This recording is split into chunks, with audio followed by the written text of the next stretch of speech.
Coming at you live from DNHQ 75 in beautiful South Pasadena, California. This is the Blue Heaven Podcast. What's going on, all you crazy cats and kittens? I said it right. It's me. It's your boy. You can call me Real FRG in real life, and I'm probably going to ignore you, or Clint, whatever. But you can find me as that first one on Twitter and Instagram. I did the thing you enjoy where I just say a bunch of words. Yeah, I like that a lot. Do you not respond when people call you Real FRG in real life? No, just FRG. Oh, yeah, that makes sense. Yeah, that would, yeah. What's up, guys? My name is Brooke. You can find me at BrookeMe3 on Twitter and Instagram. Don't call me anything. Don't talk to me. Mr. Me3, if you're nasty. You can call me Mr. Me3. That's fine. We got a lot to talk about. Baseball is back with some stipulations. Real life baseball with stipulations. And we're going to talk about those because there are many a rule change coming to Major League Baseball in 2020. So baseball purists, if you want to log off now, be a good time. And the Dodgers are going to summer camp. Yep, that's what they call it.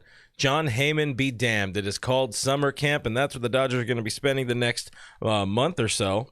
Also on today's show, we got to take a look at the sad times that have fallen upon our boy Andrew Toles. It's really unfortunate, that whole story, but we'll get into that in a while. I don't know how prepared we are to have rapid fire, but we're going to rapid fire each other with some things, and you guys can join in too. And the lesson we learned along the way was friendship. That's all I got. Is that what's happening? Sure, I don't know, man. Okay, yeah. I told you, it's. Things are going on in this old noodle today. But before we do get in the show, this is a podcast. So if you could, even if you watch us here, if you could like and share and rate the podcast and write a review, that would mean a whole lot to us, especially to Mr. Me3 over here because he is nasty. And subscribe to us on YouTube. We're really close to hitting a number that will help us out a whole bunch on YouTube. So if you do subscribe or make some burner accounts, have grandma subscribe to us on YouTube. That's youtube.com/DodgersNationTV. And yeah.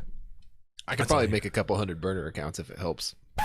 What? I have a lot of emails. I've had a lot of free Spotify trials that I've had to sign up for. You know what I mean? You feel me? We got some friends in the stream here. I see you. What's going on, Sierra? Friend hello. in the real life. Oh, yeah. That's a real person. That is a real person. Katie says, look who's on time. We are on time today, which is why everybody else is not on time today because people were expecting us on at 7:05, which is reasonable. Yeah, it's reasonable. These are the things that tend to happen no disrespect, but with less Gary. Because usually Gary's here on the back end being like, wait, hold on, what do I count down? How do I do this? Wait, what comes after 4? If you're counting this way, it's 3. If you're counting the other way, it's 5. So, you know how it goes. I missed that. One of my former coworkers says he still gets my emails at work. Oh. So, we're proud of you. Congratulations on those Del Taco discounts. We're proud of you. Sports from coast to coast reminds us that today is the 30th anniversary of Fernando Valenzuela's no-hitter. In the year of our Lord, 1990, he beat, the Cardinals? No-hit the Cardinals through, a lot of pitches. Good times. That's the best recap I've ever heard of a no-hitter in my life. You were there, right? I was, what year was that? Because I don't think I was a person. 1990. 90? Yeah. I was 3 years away from being a person. More or less. Queen of the show, Jess, says she's here because of you. And she says, if I read it right, a mustache is growing on her now.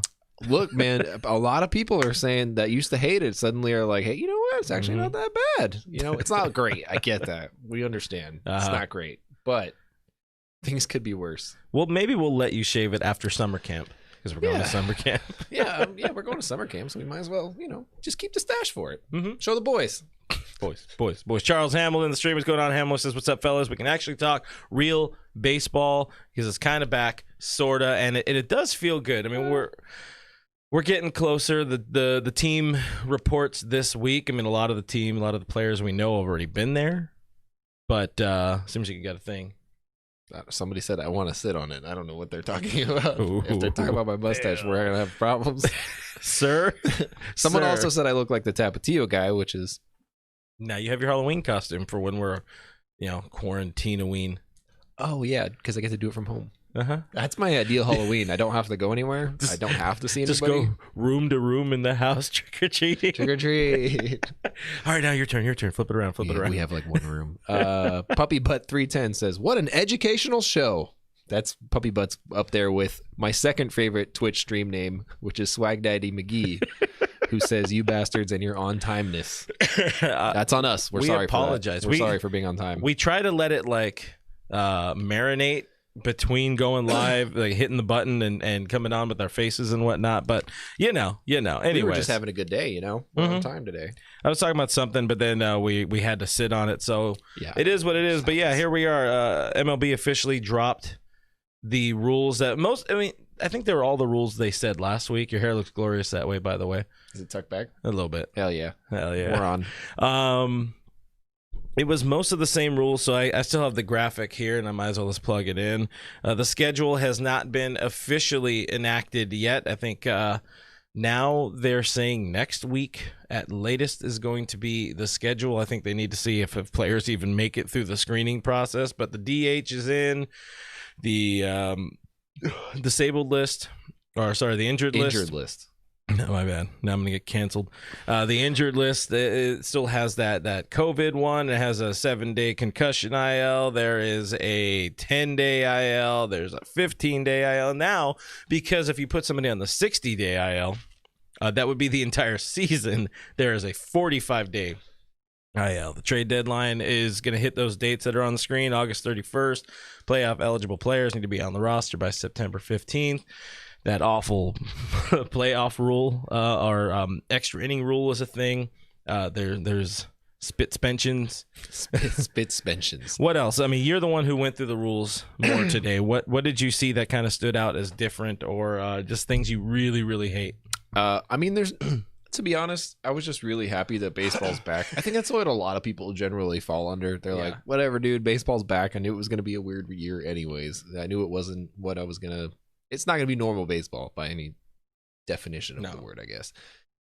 People, I really thought people were going to be more outraged over the universal DH. I really thought there was going to be more pushback.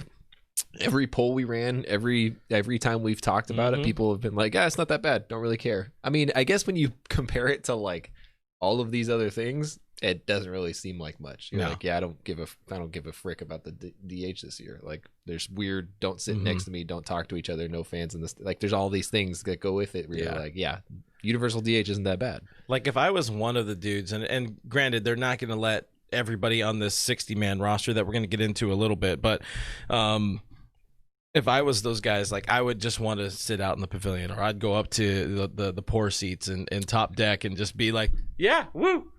We talked about it a little bit, but the Wags, they're gonna, if they get to come to the games, they're gonna like be in the left field pavilion hanging out. All you can eat seats that are no longer all you can eat seats hanging out. The home run seats, they're gonna sit in the home run seats. I would totally sit in the home run seats. The home run seats, Hell so yeah. I mean, the whole stadium is there. And it's done, apparently. Renovations are done on it, so might as well just spread out. It's the most fucking brilliant thing you've ever said in your goddamn life. Thank you. The stadium is there. I'm really coming into my own with age, 27 is just prime age for me. But I will say, somebody could make that graphic of like a screenshot of him as this says the stadium is still there, quotes, and then attribute it to Brooke Smith. That'd be great. It's, that's going to go in the history books, right up there with some of the best calls in history. Anyway. One of the things that we talked about, baseball nixed the position players can pitch only during blowouts rule.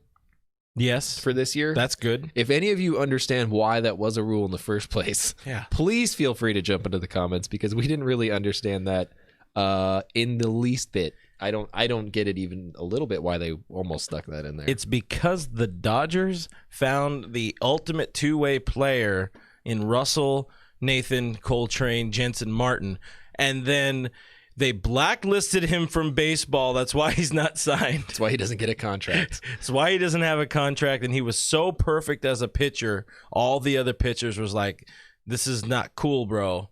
And then Manfred's like, I got you, daddy. I think that was a reenactment. Christian says, with that runner on second base rule, is there one out or no outs? One out is with softball. That's called the California tiebreaker. It is not the case with baseball. There are no outs, and it is the last out of the inning in terms of the batting order, not the actual physical out itself. So that's one thing to throw in there. You can also pinch run for that runner on second, but obviously it counts as a substitution.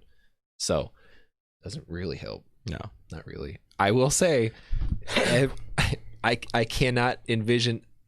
I think that's probably the one I hate most. Of everything, I'd say that's probably what I hate most. It's not that bad, but I still don't like it. No. The problem that I have with it is the way it's set up.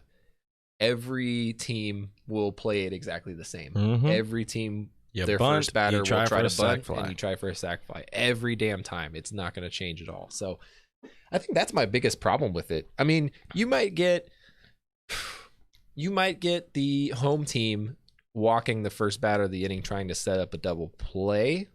Maybe that's also very that's highly option, likely because then you have a play at third base. So that's the way it's honestly going to go down. So that maybe is the variation in it. But I mean, if you're the first team hitting and you score a run, home team comes up and they need one run to tie it, they're 100% bunting a guy over and 100% just trying to force the play at the plate. So I hate that rule. I mean, you guys can feel free to sound off in the comments. Maybe you guys are like, hell yeah, I love that rule. Let's get these games over with fast because the COVIDs is coming and we got to get these guys out of there. But I have to point out that I was being facetious in my Russell Martin was blackballed from baseball. No, I'm just pissed that he wasn't signed by the Dodgers. He is not actually blackballed by baseball. No. He is allowed to play. He's just old.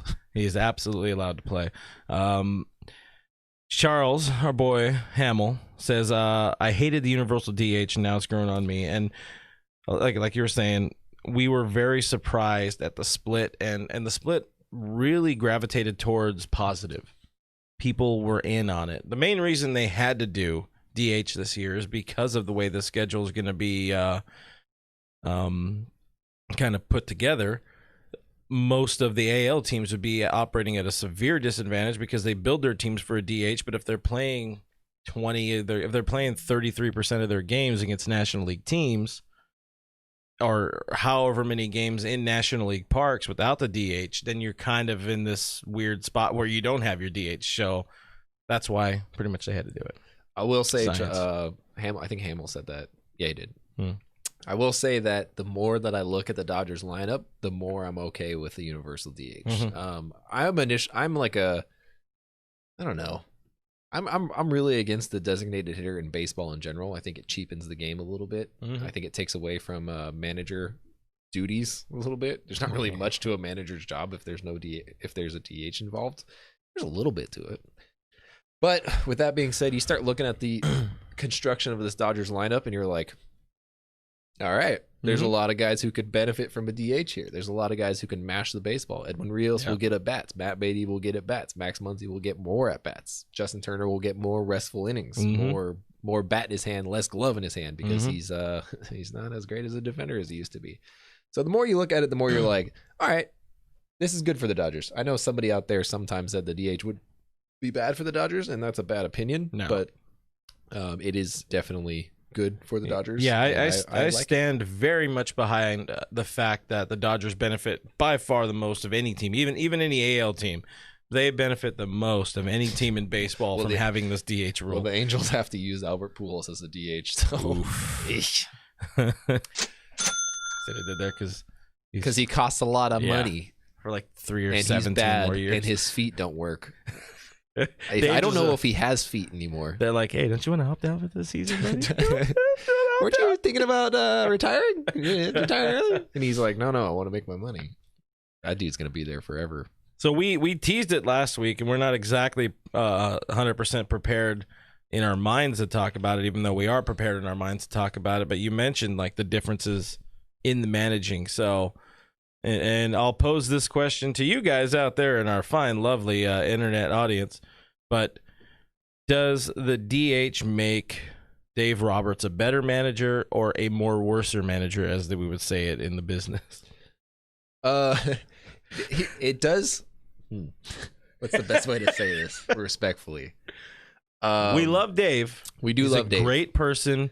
He's nice to talk to. It takes the pressure off of him in the sense of he gets to focus on the thing he is worst at, which is in-game bullpen management. Okay. He is absolute. If you're gonna rank all of his qualities and experience and what he's good at and what he's bad at, the thing that he is absolutely worst at is definitely in-game bullpen management, right? So if he doesn't have to think about taking the starters in and out and, where they fall in the lineup the next inning and pinch hitting and stuff like that, he could just focus 100% on matchups with bullpens. Yeah. He does, however, have the unfortunate timing of it matching up with the new 3-batter rule, which is really unfortunate. Also something that they really snuck in.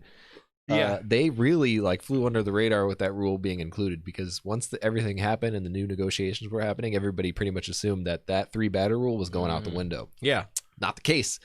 Everybody has to face 3 batters unless your arm falls off in the middle of an inning or something like that. So with that in mind, Adam Kolarek can retire. He's pretty much he's done. You just count him out. He's unless he just wants to fake an injury every he's a loogie. That's what he does. Yeah.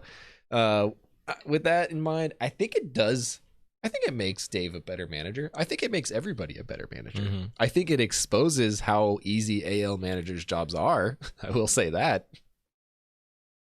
Yeah, the AL managers will. I don't know how many of them are properly equipped to play, or would be properly equipped to play that many non-DH games, and also and beyond that, manage their bullpen accordingly. And I don't know, it's AL managers are bad. They're bad people, but we don't like them. Yeah.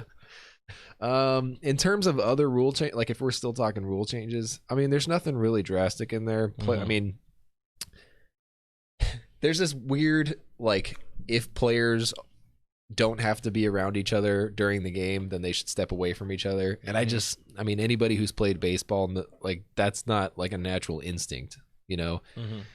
There's a foul ball hit and you're holding the runner at first, you don't walk away from him. You're standing on first, holding him on first still, chatting it up with the batter, chatting it up with the base coach, chatting it up with everybody that's close to you. It's just natural. You're not going to just walk away for a second, then come back and be like, okay, and then another foul ball, then you walk away, come back. Mm-hmm. You're not going to do that. No. That's not baseball. So in terms of that, I mean, it sounds like they're expecting players to police that themselves. Yeah, I don't think that's going to happen. Who enforces the spitting rule? That's what I want to know. Is that just one of those things where the league sends them an email and they're like, hey, you were spitting today at the field. Here's your fine. Yeah, everything. Dave, I think Joe and Oral asked Dave Roberts that on the latest episode of Off Air with Joe and Oral. Mm-hmm. And that was kind of the thing. It's there's really no rules. There's no people around. I mean, hell, if MLB can't get somebody to properly police the video room against the Astros, or when the Astros are in town, I don't think they can get somebody to really focus on who's spitting or licking their hands or whatever the hell it may be. Fingers, not their hands. I lick my palm when I pitch. Oh, wow. Yeah. A throwback, huh? Gotta go, Chief. Yeah. So, yeah, it is going to be something where they're trying to self-police one another. I don't know if there's going to be fines with it. There is fines and possible suspensions if people get into fights with one another. Maybe that's why Puig isn't in the league, because, Puig likes to... he's never fought anyone. He likes to go a few rounds. That's all I got. That's true. That's a bell. I saw bells. So I did see that in the rules, though, you can chew bubblegum, which was apparently a major concern for people. That one threw me for a loop because our boy Cariza, El Cariza's in there. What's going on, Chris? He says, so no spitting seeds. Yeah, seeds are banned. You banned. Spitting, licking, moistening each other, whatever the hell it may be. I'm so sorry, everybody. I'm so goddamn sorry. What if you spit into a cup? No dip. You can't dip. But chewing gum is allowed, and that just seems a little weird. Well, dude, if I'm chewing gum on a field, I'm gonna spit. There's no way. Yeah. There's no way that's not happening. And you know how it is. You're chewing gum, you're a pitcher, you served up a dinger, you throw your gum all angry. Are you gonna get murder balled by baseball for throwing your gum? Katie brings up a good point. No more butt slaps either, so bless up butt slaps. 18 whatever to 2019. Roach says we don't have to worry about this because we're not making it to opening day anyway. Hashtag COVID. And yes, LA did just pretty much shut down. They closed all their beaches for 4th of July and said there's no fireworks and stay inside, but only with people that you live with, and you guys are a big problem. That's what they said pretty much. That's why I asked my barber for extra haircut. Yeah, you're like, hey, can you take off a layer of skin or something? Because we're going back into lockdown pretty soon. This is my last haircut of 2020, Chief. Back to the managing, and more importantly, Dave Roberts. Tim, our boy SC Dodger Tim Rogers says DH gives Doc more in-game matchup options, which is bad. Ooh. That's a fair point. Ooh. And, heavy shot fired. Yeah. But yeah, he does tend to overdo that, doesn't he? Or he just plays the matchups exact. He's been successful with his pinch hitting. He's been successful with his batting, and I'll say he loosely, obviously. Oh, gotcha. I understand. Him and Dave and Andrew Friedman, and Farhad's laptop. They all work together diligently on these lineups. Generally, Dave likes to say that the in-game moves are his decisions and from his gut. How truthful that is, we will never really know. But pitching, like you said, pitching is his bad point. Anything with pitching or removing them or when to remove them or when to leave them in. Bringing in the wrong reliever for a situation, bringing in Joe Kelly at any given point. That's not his strong suit. So moving on. I'm sad. I like this one. Chris H says AL managers have so much time on their hands they can come up with trash can ideas. Sorry, man, I killed your punchline. My B, fam. It's all about delivery. Big Steve, are you also not allowed to tag base runners? So they say anything. We're playing Peggy's. Anything, yeah, it's in the neighborhood. It's back. Anything that would that's actual baseball where it's a play happening. You can do things. You can do whatever, like to make the play. But it's in between plays where, like this guy said, you have to walk away or step back as the first baseman when a ball's being thrown back from the catcher. The catcher has to go all the way out if he's signaling, defensive signs or whatever. He has to go around the batter. A lot of weird rules, which I'm sure Mr. I hate the length of the game Manfred is going to love having these kind of rules in here. But that's going to be a long game. A long game. Mm-hmm. You have to stand as far away from people as Rob Manfred's gap is between his teeth, by the way. That's the rule, I think. I think that's the measuring stick. So Sierra has an Andrew Toles question, and we will get to Toles in a little bit. We have a good bit longer. But why can't they give Toles another chance in the minor leagues? He didn't show up.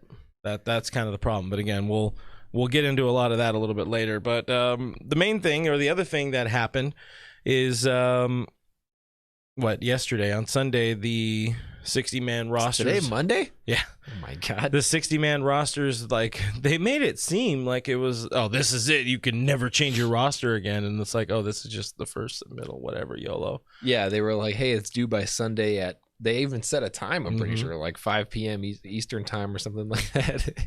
So they're like, your 60-man player pool has to be set by this time. And then the Dodgers said, all right, here's 51. And they were like, oh, okay. So we're like, okay, I guess they'll be announced later.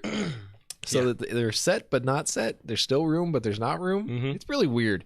So they technically have to have their 30-man roster by opening day, but really nothing else much in between there officially has to be done. So there has to be a player pool, but there also doesn't have to be a player pool. So the Dodgers set their player pool, and we have some thoughts about that player pool. Mainly, where the hell is Russell Martin?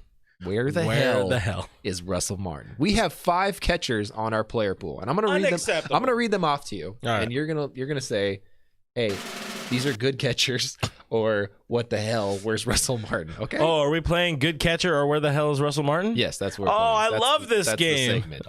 Number 1. What happened was Austin Barnes. Ooh, where the hell is Russell Martin? Yeah.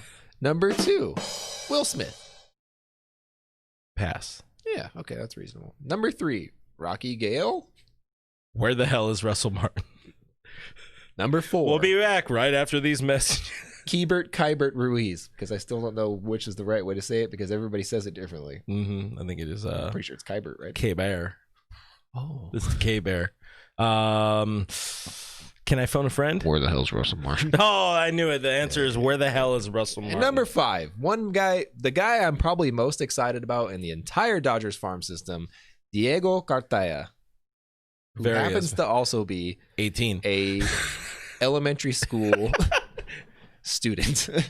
There's an actual human baby child on this catcher's roster. And by the way, of the roster. So it goes from 30-man roster to 28-man to the 26. It's like 2 weeks and then 15 days of 30, 15 days of 28, and then the rest of the season is 26. There are those 3 players they have identified in the travel pool, or how do they call that? The taxi squad. One of those players has to be designated a catcher within the taxi pool, which will ultimately probably be Mr. Rocky Gale. And we're sure Rocky Gale's a nice fella. I think he seems a decent human. But he had a birthday at some point that we posted about. I think he is alive. I mean, if he were to have a career, if he were to have a higher batting average than Ross Stripling's career 093, it would be an impressive career for Mr. Rockford Gale. That's his name, right? Rockford? Rockathard. Rockathin. Yeah, no. Deborah brings up a good point, though, on YouTube. She says Rocky Gale is a great baseball name, and it is. Yeah, it is great points for that, but he's no, like, A.J. Ellis type. Hell, I'd rather bring back A.J. Ellis. You bastard. There's opinions there. There's some opinions there. I mean, still, but where the hell is Russell Martin? So that leads us to believe, where the hell is Russell Martin? You got 5 catchers on your roster. Here's the thing. This is the issue that I had with this, and we talked about this a little bit, because you're looking at that. You got those names on there, right? Yeah. Rocky Gale is like a fail-safe. Rocky Gale is like, everybody died. Like, we really need somebody to catch this game today. Mm-hmm. And he's been used as that the past couple of years. Makes sense. Reasonable. We're thankful for him. Thank you for being there. Rocky Gale's the unimpressive friend zone guy you just keep around. Exactly. Fellas. Austin Barnes, I don't even have to really say anything. Like, everybody just knows. Like, we do not want him starting. Like, he's a backup catcher. He's a good backup catcher. He handles pitching staffs well. Kenley Jansen hates him. He's a great defensive catcher. His stick died. I don't know what happened, but his stick died. Maybe it was never really alive in that 2016. It was a fluke. 16, it was a fluke. 17? Whatever the hell season 2017. 17. It was a fluke. I mean, maybe. Who knows? But since then, he's just been garbage. He's been a very below league average hitter. Like, very below average league hitter. So Austin Barnes is not obviously the solution. Will Smith is the guy that people are excited about, and is like, hey, is this possibly the catcher of the future? Is he the guy? Showed up strong, had a great showing, took the starting job, no problem, and then died. Fell off the planet at the end of the season. He hit under 200 for his last month or so. And it wasn't even just like the fact that he played a long season and now he's into September and October and he's struggling. He got into spring training and almost went 0 for in spring training. Like, he looked like garbage. He struck out a lot. He looked bad.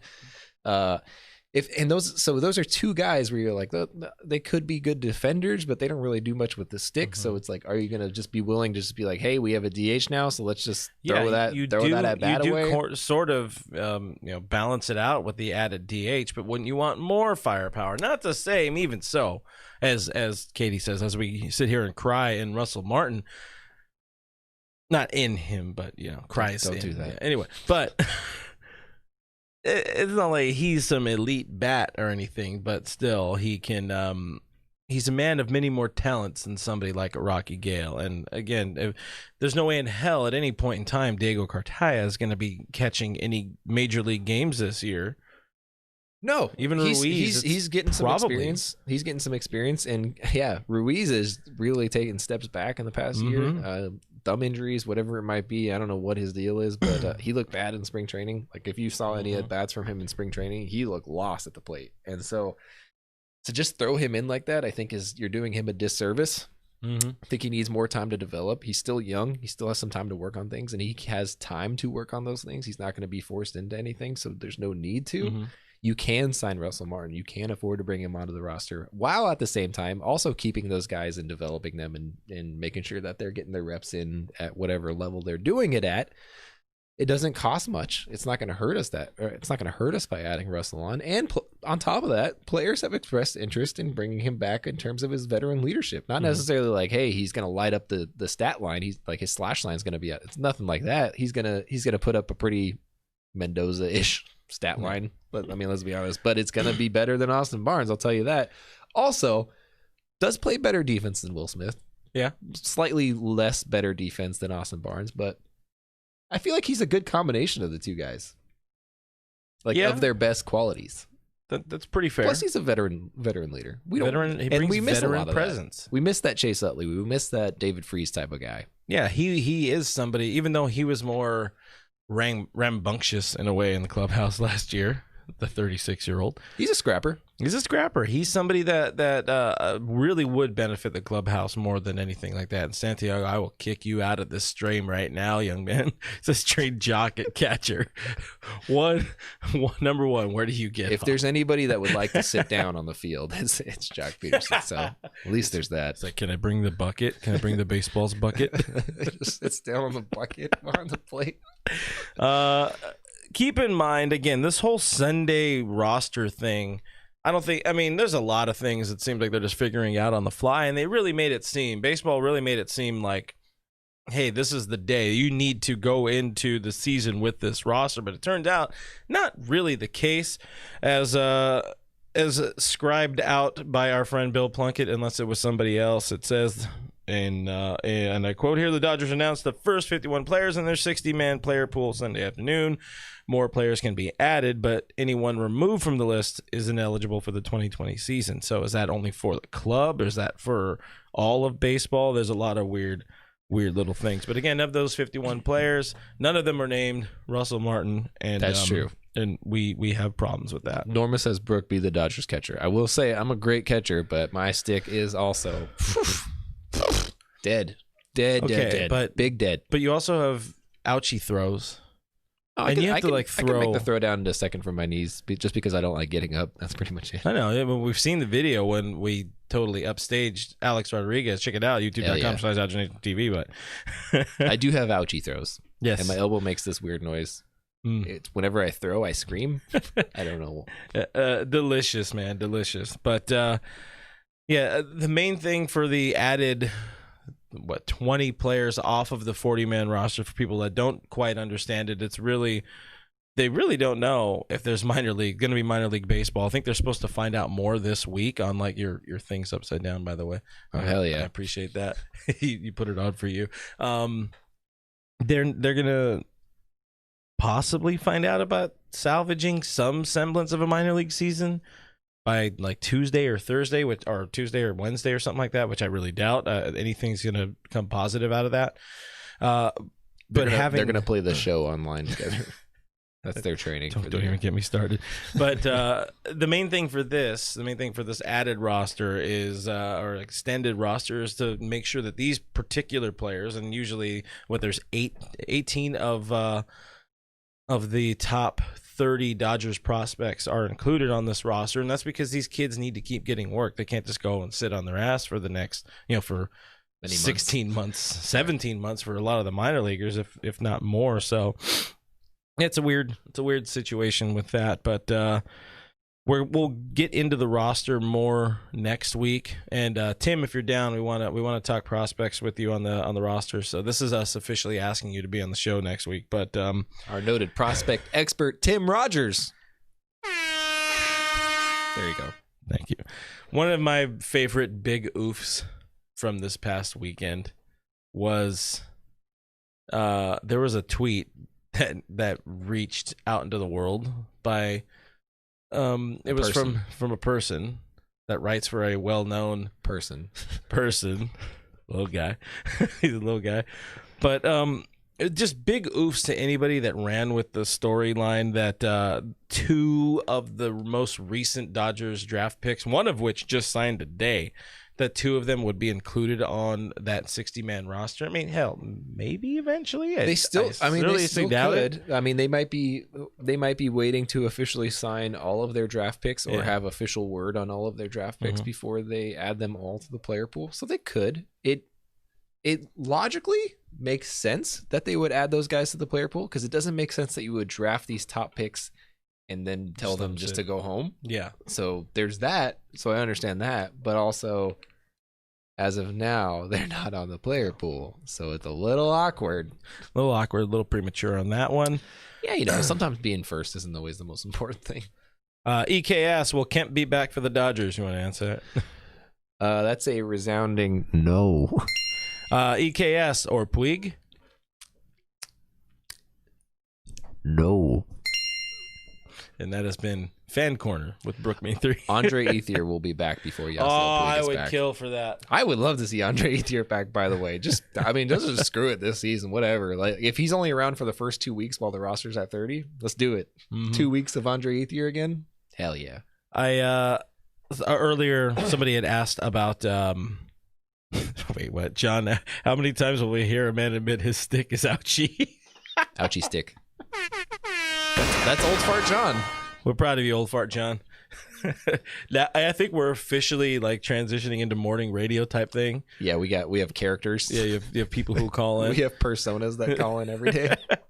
But somebody did ask earlier if there were any opt-outs or if we anticipate any opt-outs. So as of now, there are no opt-outs. As of most recent time, we've heard from both Dave Roberts and Andrew Friedman. They don't expect anybody to opt out. They're not hearing anything from these players. I don't know if they would really be that forthright about it, though. No.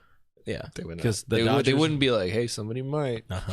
Because then, media runs with that. Yeah, because then journalists might actually have something to print, and we wouldn't want journalists to have jobs. No. We can't do that. But top candidates, who are our top candidates, Chief? Top candidates for what? Opting out. Well, I mean, Austin Barnes. He's just gonna opt out of baseball, like in general. I'm gonna opt out of life. I'm still sticking to this one, even though he's in the player pool already. I'm still of the thought that AJ Pollock is going to opt out, and that's not an official thing. That's not even anything I've even heard from anybody. That's not anything at all, other than the fact that it's just a gut feeling and it makes sense. His daughter is still very, very, very, very, very young, and she was born very prematurely. So it would make sense, and I would not fault him for it in the least bit if he decided to sit out this season. Also, add to the fact that it doesn't super hurt the Dodgers if he decided to sit out the season. So I mean, if he wants to sit out, like, let's do it. Let's get it done. But again, it sounds like he's playing. We've had no indication that he's not playing. Yeah. But I'm still going to say that he's not playing. There's also another guy. Scott Alexander seems to make a lot of sense as Just well. because he's bad. He's also got the diabetes. He does have diabetes. So that gets him paid, right? But Kenley has a heart condition, and he still said Kenley will play through a storm. This. Kenley wanted to play in Colorado when it could have killed him. Kenley played through many boos last year. He said, "I don't care about any of you or my heart. I'm going to play." And they were like, "Whoa, I don't care about anything. It's okay if you don't care about us." But sidebar here, and a quick shout out to Gustavo over on YouTube. Says you guys are the best Dodgers podcast out there. Good info, funny content. Keep it up, guys. Follow you guys anytime. We appreciate you, man. Thank you, man. That kind of Very nice. stuff gives us tingles in our ouchie area. in our ouchie sticks. All right. So Tyler asks, how will spring training 2.0 work? Are they going to have games against each other? So How will it work? officially, it is now summer camp presented by Advertiser. John Heyman is pissed that they're calling it summer camp, but John whatever. is not happy. Which I'm assuming means Scott Boras is not happy. Scott Boras is not happy. But John said, "My dad said." The way it's going to work is TBD. The players are going to show up. It's going to be like early spring training type stuff where it's just some working out. There's going to be team meetings. There's going to be, I don't even know how the hell they're going to do a greater team meeting. Like you're going to have probably your more expected 30 guys or 26 guys in the room with you, spread out as much as you can. They want to do it in remote sites. Dave mentioned, I think it was, that during this summer camp presented by Advertiser, they're going to be taking both home and visitor dugouts at Dodger Stadium and locker rooms to keep everybody kind of spread apart and mitigate the COVIDs. But one of the things I had questions for summer camp and things that we need to know, the most important things that we need to know. I mean, every good summer camp has a rowing competition. So will there be a rowing competition here in your summer camp, David Roberts? Will there be cabins set up? And where will these cabins be set up? Because you can't have summer camp if you're not in a cabin, David Roberts. Andrew Friedman, little Andy F. I'm looking at you. And the most important question I have for you, Brookathan, does Jock Peterson understand s'mores? Wait, I'm getting word. This is a different kind of summer camp. Actually, my bad. He does not understand s'mores. I just picture Justin Turner like, dude, chocolate, graham cracker, marshmallow, and he's just like, what do you mean? How does the hot make the white sticky? But chocolate melts, and he's like, yeah, and he's like, and marshmallow's hot. He's like, yeah. Shout out Jock Peterson last season in Dodger Blue, but hell yeah. Oh man, I don't get to talk about him being traded anymore after this season. Damn it!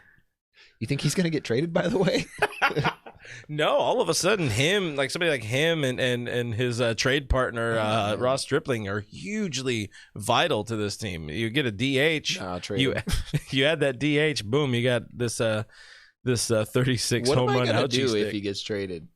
I have to celebrate, right? I've been saying it for 4 years now. Jack, there you go. When Jock gets traded, I will drink this. Yeah, it's me, Jock Jack. Jock Jack. That's your Jock Jack. You could write it on there. But the main things I have is I think the most important thing is, what does a 4-month layoff, what is that going to look like? What is that stop, start, stop, now restart? What is that going to feel like for major league athletes that are so routine oriented? Yeah, because it's not like it's an off season. Like, it's not like it's a scheduled thing that they had built into their routines. It's like off season, you generally take a few weeks off. A lot of these guys don't take a lot of time off, and then they kind of stay steady, and they ramp the hell up right before spring training. Yep. And that's how they're in such great shape all the time. But when you're like, let's ramp it back up, and then it's like we're ramping, and then you fall off a cliff, and you're like, we literally can't do anything. We have no idea when we're going to play. We don't know what's going on. The season might be canceled. We might not be playing at all. And then all of a sudden you're back up like, hey, by the way, July 1st, you guys got to get ready, get started. And they're like, okay, we got to get ready again. Here we go, guys. And now you have 3 weeks until games get going. So that's a tough way to live your life. I mean, I'm always out of shape, but I imagine getting in shape's hard. Yeah, I was going to say something like you put on the LBs. You guys see, that's the joke. Another thing I kind of wonder is, Dave said he's going with the 5-man rotation. I think we mentioned that last week. If not, he's going with the 5-man rotation. He also said they're not going to go over 4 innings, but still, you probably want at least 65 pitches in the tank. How are they going to build that much endurance up in only 4 weeks? Well, the good news is you have 30-man rosters. Less than 3 weeks. Less than 3 weeks. Less than 3 weeks. The good news is you have 30-man rosters. So with that in mind, you usually carry at most 8 guys in your bullpen, right? Mm-hmm. And 5 starting pitchers. Mm-hmm. You have a little bit room. You can carry some extra guys in there. You know, if you're looking at the current setup, you're probably having, instead of 8 guys in the bullpen, closer to 10 or 11 guys in the bullpen. Mm-hmm. Those guys eat up some innings. So, I mean, in terms of where innings are going to be delegated to, you have time to ramp up pitchers. You have 2 or 3 starts to get them really moving before you got to go back to 26 guys or 28 guys, then down to 26. So you have room to play with things, and that's the good news, because these guys do need time to get back up. I think was it Kershaw that was like, I threw 2 innings the other day and I got gassed. Yeah, I was like, I think he's joking, but also I'm kind of worried a little bit. And Stripling said about the same thing. He threw 3 innings last week at Dodger Stadium, and he's like, dude, I'm dead. He's like, yeah, I'm tired, I'm gonna go to bed. It's definitely gonna be one of the things we got to keep an eye out on, and we're going to learn a lot in this year's summer camp presented by Advertiser. Another big thing that we got to worry about, JT. He is a notoriously, I don't know, we calling him proud? He's not a proud guy. He's used to being gritty. He's a gritty ball player, real gritty guy. Insert Phillies gritty here. Yeah, there you go. One thing we'll learn at summer camp this year is if he's going to be okay with becoming a semi-full part-time DH player at the age of 35, because he's a guy that's out there on the field every damn day that he can be. Yeah, I think he's one of those dudes that's like, says he's a team player, says he'll do whatever, but will he really? TBD. You know, with the Rendon talk this past offseason, he was like, in passing, said, yeah, whatever, I'd move to first. And then he went around defending the fact, like, I don't really want to go over there. I don't want to go to first. Wait. You're not signing him, are you? Hold on. So, I mean, JT, we've talked about it before. His gloves in decline. DH makes sense for him. He's going to probably spend more time at DH. I would say he's probably going to spend more time at DH this year than anybody else. And it might be close with like Edwin Rios or something like that. Max Muncy probably going to get plenty of reps there as well. But sorry, Max. And I mean, Jock will get good reps at DH too, probably if there's a right-handed pitcher only. He's not playing third base. I mean, he might. I don't know at this point. He's training for catcher, right? So there's a possibility. But that's one of the things that we need to learn in Summer Camp 2020. Presented by Advertiser. Summer Camp. Another thing that we're going to need to find out in Summer Camp of 2020 is what Will Smith is made of. And no, we don't mean the physical matter of what he's made of. We just need to know. He's made of human.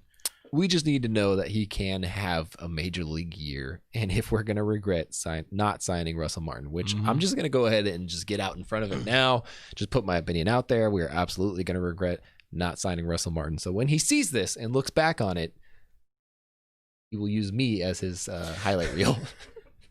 And we're damn proud of you, too, for that. Other things, Kershaw was having a really good spring training earlier. Kenley was having a good spring training and a good workload out of spring training. Where are those going to be for real? Is that going to hold over? Were they still doing their driveline techniques during this 4 months off? They better. You want to know? You want to hear some stats on velocity? Because I got some velocity stats for you. It's just weird. Oh, he did it. I was going to say there's no end to it, but you figured out a way to do it. Kershaw was sitting just a smidge over 90 miles an hour on his fastball for 2019, which is a career low for the third consecutive year in a row. How many ounces in a smidge? Etc. He was sitting somewhere between 92 and 93 during spring training. So I don't know, that doesn't sound like a whole bunch, but in terms of mixing stuff up, he survives best when he's sitting 92, 93 on his fastball. When he's in like 89 to 90 range on his fastball, forget it. Yeah. You're lighting that dude up every single day of the week. So velocity is going to be very important to him. Not to mention the fact that Kenley's control was infinitely better during spring training than it has been over the years. We've watched him definitely tail off and walk a lot of people, and that's coming back to bite him. But in 6 innings pitched, 6 games, he gave up 1 earned run and struck out 11, gave up 4 hits, which seems like kind of a cause for concern, but no walks. Yeah, it's fine. No walks. That's what I'm concerned about right now. So that's pretty solid. Yeah. We also need to know if Jimmy Nelson will make it alive out of summer camp in 2020. No. And we have decided, no, he will not make it alive. I don't even think he's going to be a part of the opening day roster. I don't think he's a good pitcher. I don't think he has a place on this team. I think he's kind of useless on this team. I don't understand why we signed him in the first place for this team. Yeah. Those are my opinions on Jimmy Nelson, but nice kid. He did. He agreed to come on our show at some point, and then I forgot to follow up with him. So my bad, Jay Nels, as we call him. We're best friends now, but I'm happy about this one when I came up with it. But how many we're gonna learn here in summer camp, presented by Advertiser, presented by sponsor. How many home runs is Joe Kelly gonna serve up to his teammates in an intra-squad game? Because summer camp will be sponsored by Advertiser, but it's going to be mainly intra-squad games. And at the end of spring training, the clubs can schedule up to 3 games against opponents, real-life human opponents. So real guys. The Dodgers won't have any problem finding somebody to do that with. But yeah, how many home runs is Joe Kelly going to serve up to his own team in intra-squad games, or is he going to be lights out because he's facing Dodgers hitters? That's funny. Finally, is Cody Thomas going to continue his assault on baseballs? Cody Thomas was, of course, the darling of regular spring training. He was the apple of everybody's eye.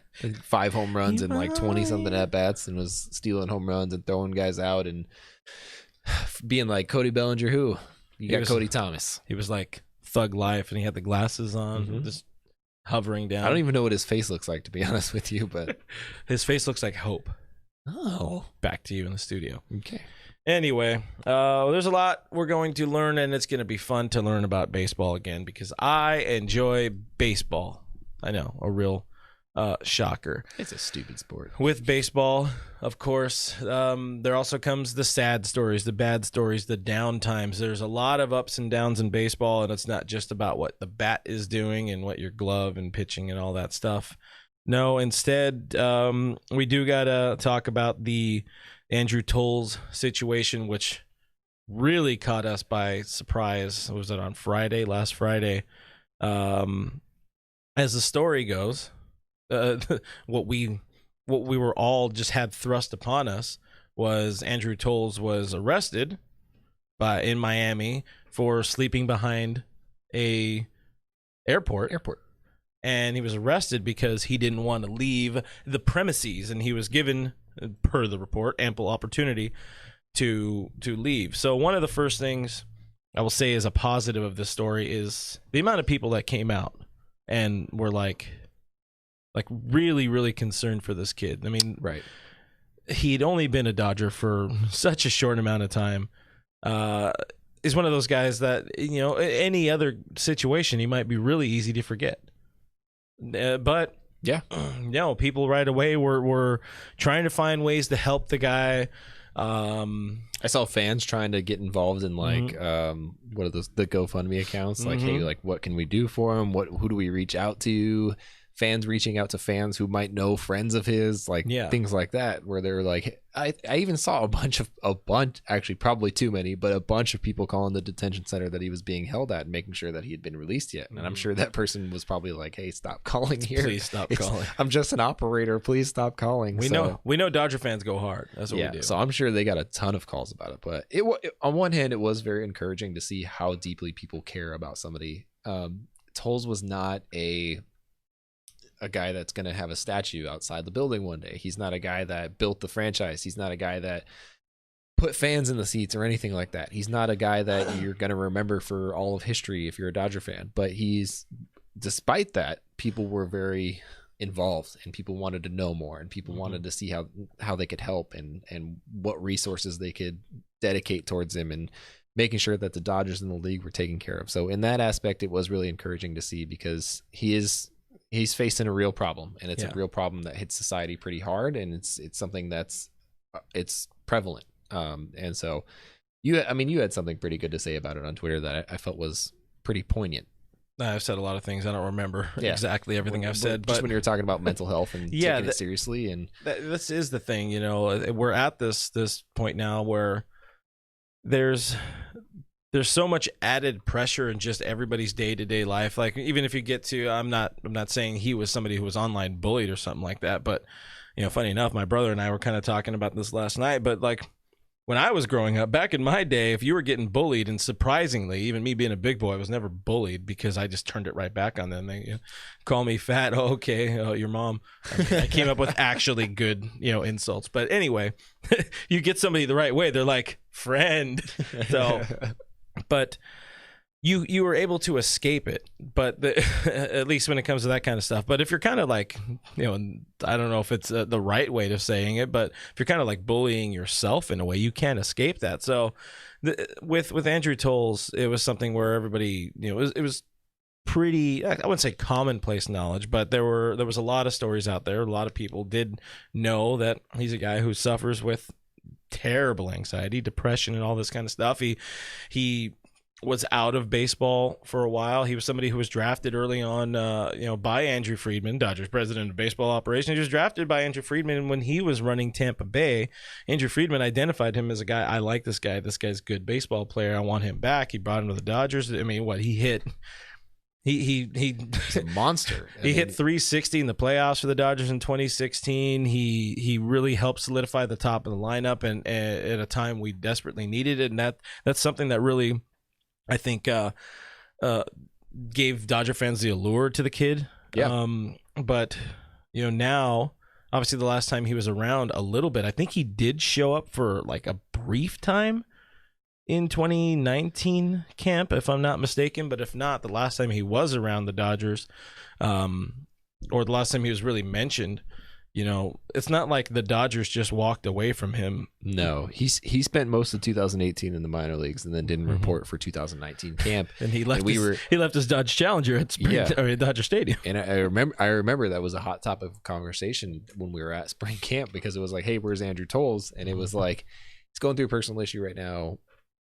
We don't really have information on it. Yeah. And so no one really asks. And for literally over a year, no one asks. And people, I had somebody ask me last week, like, hey, have you heard anything about Andrew Toles lately? That guy fell off the planet. And then literally the next day he shows up and his name surfaces. It was kind of very strange timing, but yeah, it was one of those things where the organization just stopped talking about it. So you almost assume the worst. I mean, there was nothing really left to assume. Like, it couldn't have been disciplinary. Like, it couldn't have been anything like that, because you would hear about that. You would know. But, if somebody's going through their own issues and have to take mental breaks from things like that, obviously the organization gave him that time away, didn't necessarily keep tabs on him or anything like that. So I'm sure it was a surprise for them to see him pop up like this. And from what we know, the Dodgers and Major League Baseball are doing everything they can for him. I don't know what that means yet. We might never know what that means. We might never get the details of that. But ultimately, we wish Tolesy the best. I really hope to, not even necessarily to see him back on the field, I just hope to see him well and living well and to be in a better place than he is right now. Yeah, and if you do know people that are struggling, don't just overlook it. That's especially with the times we're in now.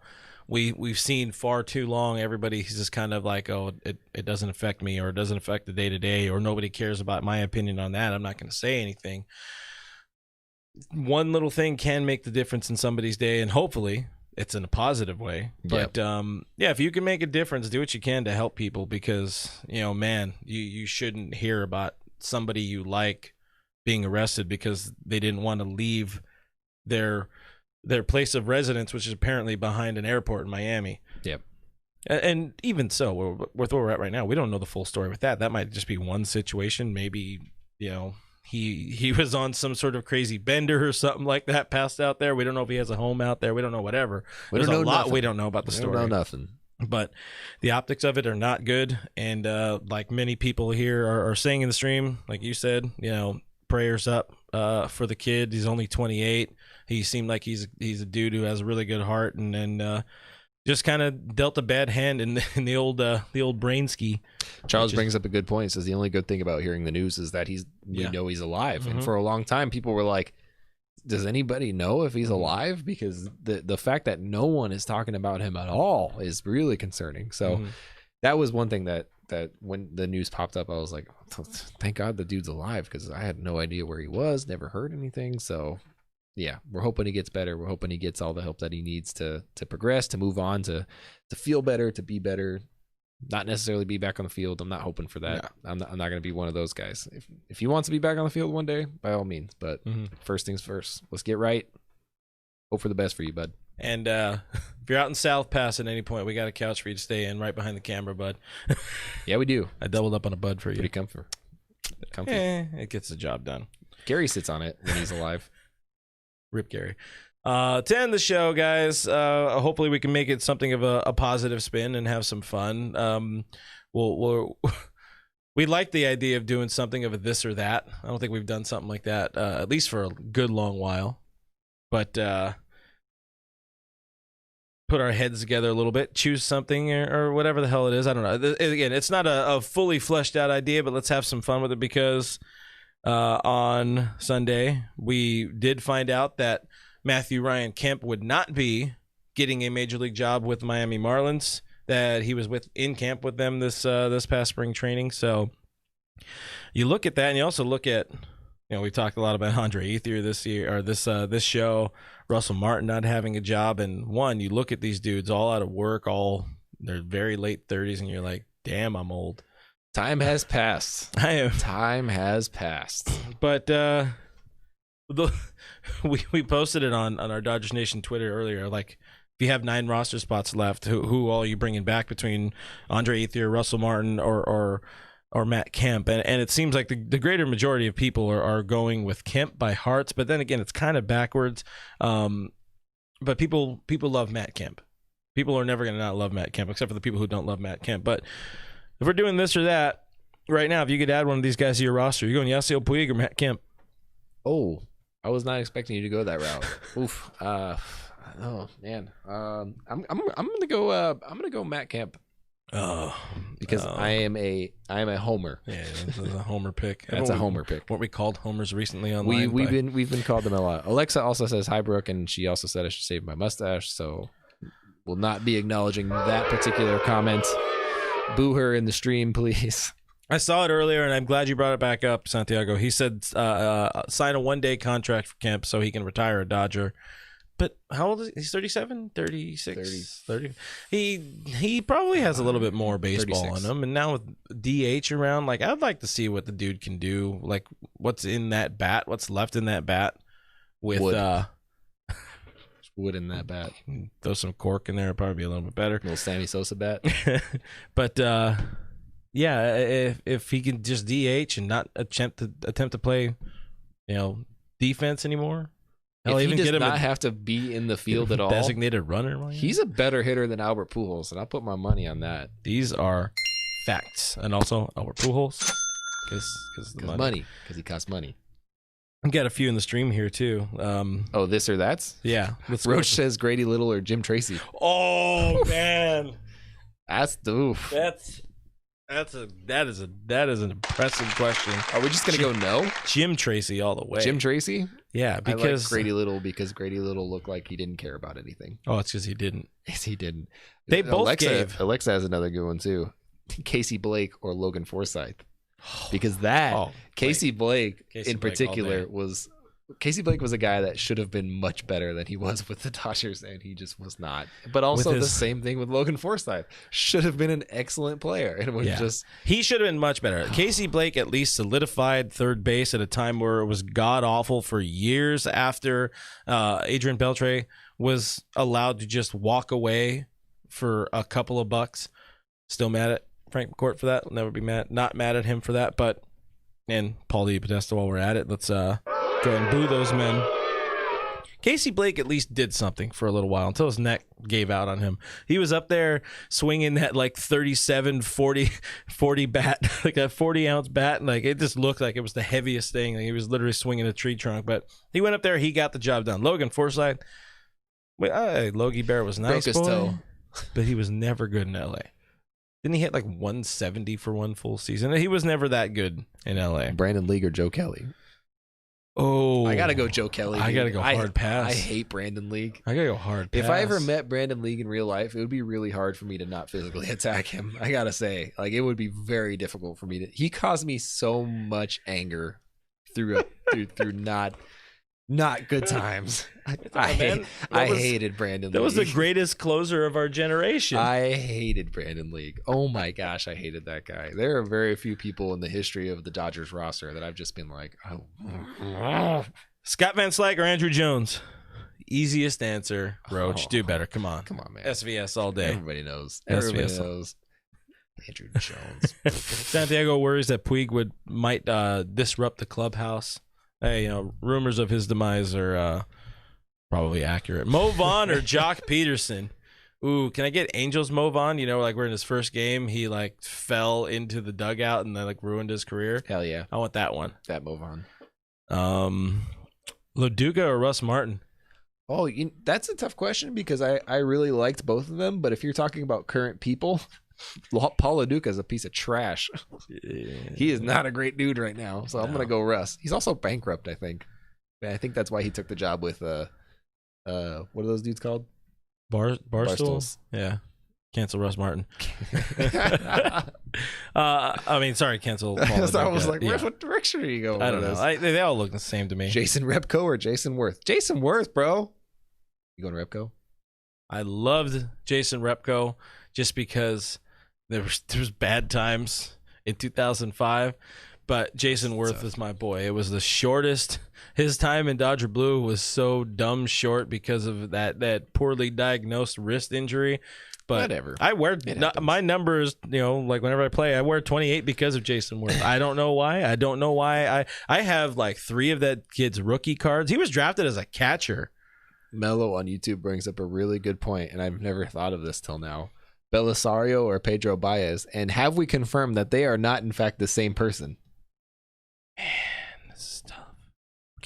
We're getting back to Jason Worth after this. Yeah. But I think I gotta go Pedro. Man, you know what though? I'm somebody that enjoys movement on my pitch. So if we can get peak, air quote peak, both of them, peak either, I would have to go Ronnie Belisario because he had a nasty Valley. Both of them, man, at their worst. Which one do you want? I take Joe Kelly. Speaking of which, Chris Hatcher or Joe Kelly? Oh, dude, Chris Hatcher is Hey, his FIP was okay that season. I think. Don't care. His arm is trash. Jimmy Carroll. Oh my God. Now we're going way back, guys. James Loney or Aegon. Alexa says James Loney or Aegon. I'm one of those dudes that was in love with James Loney. I don't know what it was about the guy, but I just thought he had every bit of potential to be a Hall of Famer, like with his swing. He had fastest man in the history of the universe. He had such good hands that I was like, this dude is gonna be something special. And he never became anything special, but I mean, he's a good dude. So that's all that really matters. Aegon's a nice guy too. He carved out a very nice career. Did J-Lo. He figured it out. He figured it out for a guy who did not have particular success with a bat. He figured it out. He would have been a pup for these infields, but you going Izturis or you going Rafi for call? Oh, dude, I know it's tough. I mean, if they're both, if you're talking about the Dodgers version of both of them, that's tough. Like if you're going like overarching career, like for call, easy, no Rafi problem. Was a beast. Rafi, I'm gonna take Rafi. I had a soft spot for Rafi. Dude, his first year in Dodger Blue, he had it was something ridiculous. Oh, he hit ridiculous in his first year with the Dodgers, and then everything fell apart. Like his soul, his back. I will say people seem to be a very big fan of this segment because everybody has a contribution to this, and I actually really enjoy this. Let's see. I really want to see his first year in Dodger Blue because I remember his wins were above replacement was something pretty ridiculous. I guess it wasn't. It was 4.4, whatever. Whoa. Screw that guy. DFA Rafi for call in 2005, 4. If you guys got 5, any more, we're going to jump in a little bit. 6. I liked Chris saying Jed Jerko or Jock Peterson. Ooh. Jamie Carroll or Jeff Kent? Those are two people that I just hate.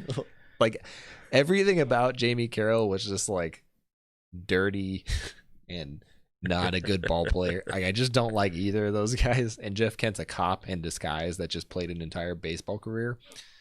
I don't want to pick either one of them. So John says parking lot guy or Koufax fastball to the Nads. Like a current Koufax fastball? Because I'll take that one. Respect. Yeah, because his elbow died, remember? Norma wants to know Utley or Finley. They both had different peaks of Dodger fame. One was a lot more short-lived, but it's probably of any video out there is more well-known than anything, including Utley. Utley's most well-known Dodger moment is breaking a dude's leg and leading to global rule changes in the game. Breaking the dude's leg and the asses in the jackpot thing. That's also pretty good. But I mean, he was just there for that. He also called Austin Barnes. He did call Austin Barnes Sam, which we're that was out there. As we're Steve Finley, it's and wherever it goes, it's a home or the Dodgers win it. Yeah, that's good too. This is one that I see pop up a lot. This is actually an interesting argument because people come from two very different schools of thought, and one person's wrong. Eric Gagne or Kenley Jansen. And this is tough because it's really tough. Peak Kenley versus peak Eric Gagne are two very different people, but also overarching careers. Like Kenley's far and away the saves leader. He's far and away had the most success long term. Gagne also had a very bad contract after he got hurt. Yeah, but let's just say like their best season. If we're going best season, obviously it's going to be Gagne just because of the saves. He had the record. He still is the holder of a Major League Baseball record. But when you actually look at them, look at their careers, look at their peaks, it's like I looked at Kenley's back of his baseball card not too long ago, and I'm like, holy crap, this guy is really friggin' good. I mean, you take the recency bias out of the Kenley Yeah. Jansen thing because people just really don't like him recently. Mm-hmm. He's one of the best closers like ever. Yeah. Like not obviously Mo, obviously, and Who? Hoffman's trash, but Never heard of people her. want to say he's good. That's fine. I don't like Hoffman.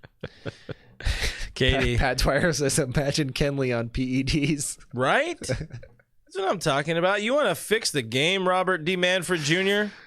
Put Kenley on PEDs. That's Roids, the title baby. of this podcast, by the way. Put Kenley on PEDs. That's how we're gonna get Type it. that I've in had there. several people say Nomar or Corey Seager, and that's I don't think that's even close to a question, is it?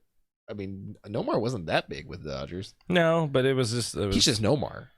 Would you say give Kenley PEDs? Put Kenley on PEDs. Okay, I just want to make sure I type the title in so I don't forget. Just make sure you get it down and attribute it to Pat. Pat came up with it. Nah, I'm not gonna do that. I can't do that. Pat, I'll give it to you right now. Whoa, phrasing. I don't know. I do have a soft spot for Nomar. I love Nomar. He's a Whittier boy. When I met Nomar at spring training, I like stumbled over my words because I got nervous, and I don't do that like with players ever. But he caught me so off guard. I'm like, this is Nomar. I was a kid when he was good, and so I didn't know what to say. Nomar, so, can you do the bat pose, the SI pose with the bat? So me and Gary gave him our card, and we left. That was me and you. That was me and you. Yeah, I gave him the card. God, that was so long ago. Or was it? I don't know. I know I met him and also gave him a card. You know at how one the point. things happen where the years blend together, and then there's the pandemic. Yeah, That's what's happening right now. Katie asked, real FRG or Brook Me 3? Easy. Ooh. Neither. Yeah, DFA. Gary. Gary. Let's find one more. I think one more. Oh, I like Mellows. Alexa says she did the same thing when she met me. What was she talking about? That. She booed me? Yes, that. Oh, I think honestly my favorite one here. I mean, these have all been great, and we do. This turned out a lot better and a lot longer than we thought, but it turned That's out okay a lot because better. I actually really enjoy this. Mello asked Chad Billingsley or Brad Penny. Oh, I gotta go Billingsley, dude. That was a big time Bills boy. I was all aboard the Bill train. I thought he was gonna be a Cy Young winner like 5 years in a row. I love that era because Plus, I just hate Brad Penny. He's just really easy to hate. Hey man, All-Star game starter, bro. Whatever. Bill, I love that. Bills was going to be the next big thing, and James Loney were going to be the next big thing, and both of them are middling at best. They were no Joel Guzman though. That's for damn sure. They weren't like a Darren Dreifert, but Hey, did you ever say that name Is in he a alive? bad way? I really hope. Like that is boy. he like a had- car salesman or I something? don't know. I think his bones might have fallen apart. By now. Tim probably knows. He knows Darren Dreifert. Tim probably knows him. Hanging out in Wichita, Kansas. Darren Dreifert on the call. I was a Bills guy. It just sucked for Billingsley that once he started getting better and developing that two-seamer, that it also led to his elbow giving out on him. That happens. Happens to the best of us. I know before my elbow gave out, no, it wasn't good. Long story short, kids, don't develop a two-seamer. Don't play baseball. Back to you in the studio. You guys think about more of these because if you want to bring them up next week and just throw them into the chat very randomly, please do because I actually really enjoy this a lot and it's good to talk about. You guys are really good. I hope that nobody listening to the podcast made it this far, but if you did, R.I.P. send us a DM and we'll find something to send to you. Probably not. I don't know. But whatever, until I have extra shoelaces on. anything happens this week, the Dodgers report to summer camp presented by sponsor, and we are excited because baseball is sort of happening again, unless it doesn't. One more. Dieter Rule or Nancy B? Damn it. That's tough. That's not fair. I think they're both, they have their own place in Dodgers history. I can't pick one. I can't pick one. You can't. You grew up on Nancy B. I know for a fact that Dieter would say Nancy though. Yeah, well, of course. But Nancy also might say Dieter's a Nancy. nice boy. Side note that I forgot to mention, but Dieter and DJ Severe and Dieter Rule confirmed they will be DJ Rule. DJ Rule coming at you live. They're gonna it's a keyboard instead of a key, or it's like half keyboard, half scratchities. You know, DJ Sphere does the picture like with his hat down all the time like that, but then he put Dieter's curly hair coming out of it. Beautiful. Shirt Sorry, guy, big shirt guy. I feel bad for people for this last stretch of the show, don't. but they're gonna be at Dodger Stadium, so that's pretty cool. You're gonna be able to hear them on TV, and I'm sure them blending with Joe and Oral is gonna be when we're stuck at home watching the Dodgers on our televisions. But baseball is coming back, and we're going to be talking about it on the internet. You can find us on the internet. We are at DodgersNation.com. That is the thing we do basically every day of our lives. So check that out. Please get us paid. Subscribe to Blue Heaven. We are a podcast, and we are on iTunes and Spotify, our iHeartRadio, all the spots. But, I mean, whatever. Focus on those. Subscribe to our YouTube channel, youtube.com/DodgersNationTV. We are really close to hitting a milestone we want to hit. So if you can help us out, we'd appreciate that. And Gary might come back if we hit that milestone. Thank you. We'll do something special. I'll drink some of that Jack Daniels. I don't know. I haven't really planned it out that far. There it is. Jock Jacks. Guys, I am at BrookMe3 on Twitter and Instagram. Over this thing over here, this guy over here, he is at RealFRG on Twitter and Instagram. That is a thing that we have in the office. We are at Dodgers Nation on Twitter, at Officials Dodgers Nation on Instagram. Thank you guys for hanging out with us. Thank you for your this or that's. Beautiful. We Well did not done. expect that much audience interaction with it, but you guys did a great job, and you ran with it, and you are still running with it. So we're going to keep looking at these even after we log off. But thank you guys so much for being with us. Thank you for supporting us, and we'll see you next week. Bye. Bye.